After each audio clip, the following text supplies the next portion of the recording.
Good morning, everyone. It's Lee Henson, President and Founder of AgileDad, and it's time for today's edition of the Daily Stand-Up. So without any further ado, let's get started.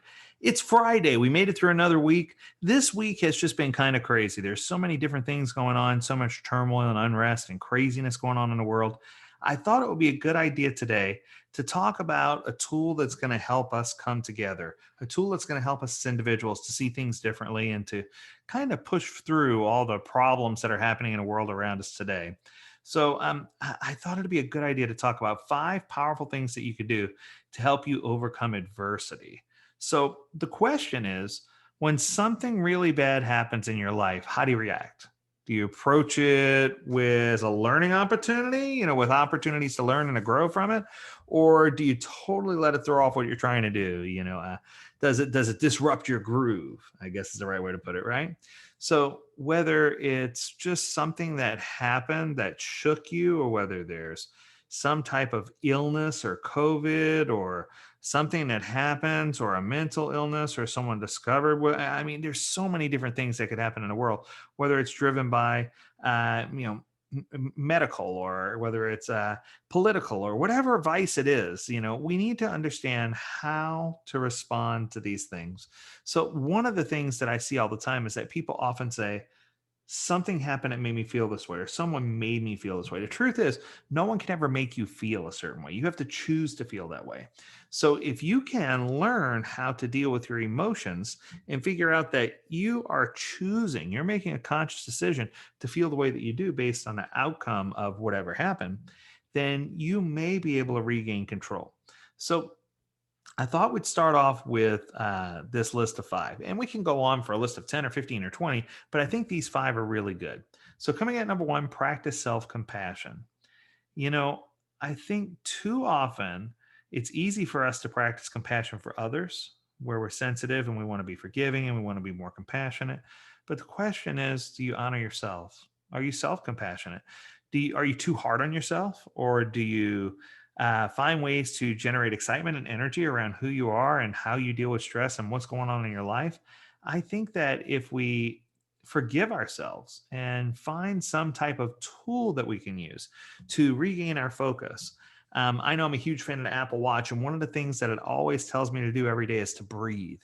And whether it's just learning how to control and go through a deep breathing cycle, or whether it's something like yoga or even meditation, or whatever you need to do to navigate stress, you need to clear your mind. You need to get some filter. I had someone in a class just recently this week, and he said that he likes to go on hikes. I had another young lady who said she likes to cycle.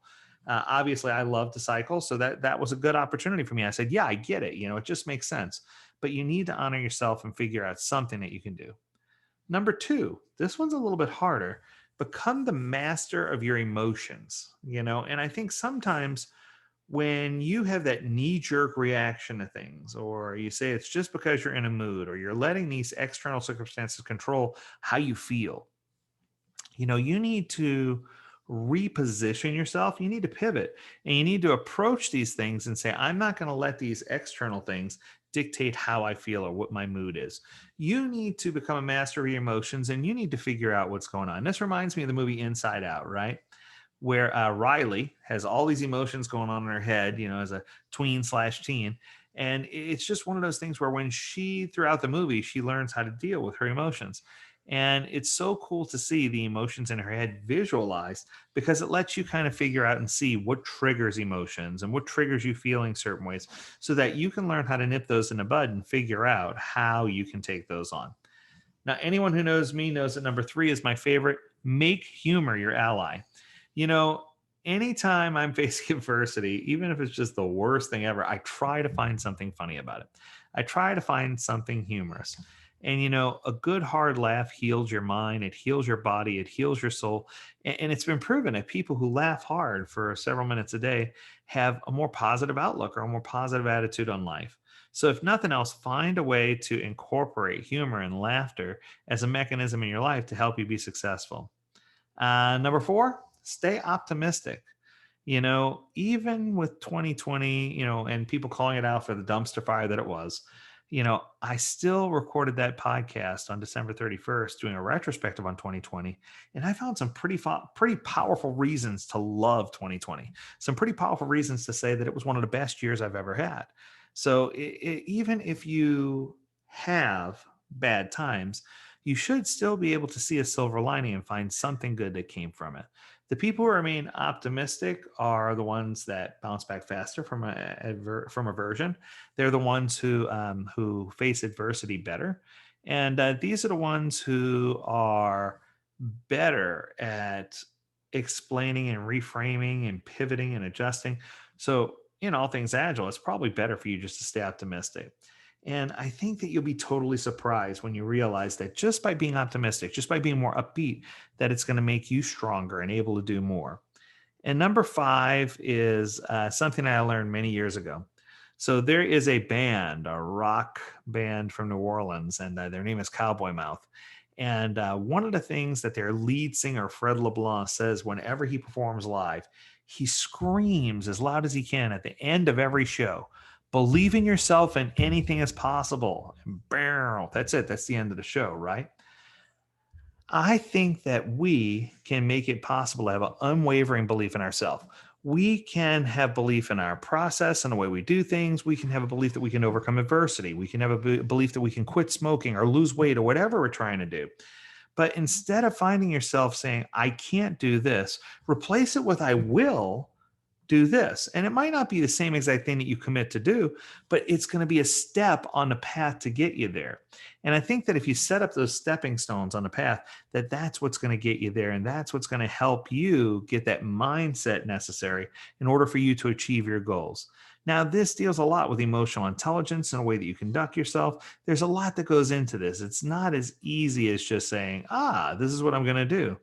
And I want to thank Ashley Elizabeth from Lifehack. That's where I saw this article. And, I couldn't agree more with her tips. She's spot on. And I felt like if we cultivate these things in our life, and if we, find ourselves in a position where we can uplift someone else and strengthen someone else and motivate someone else, that we can get excited and we can get positive.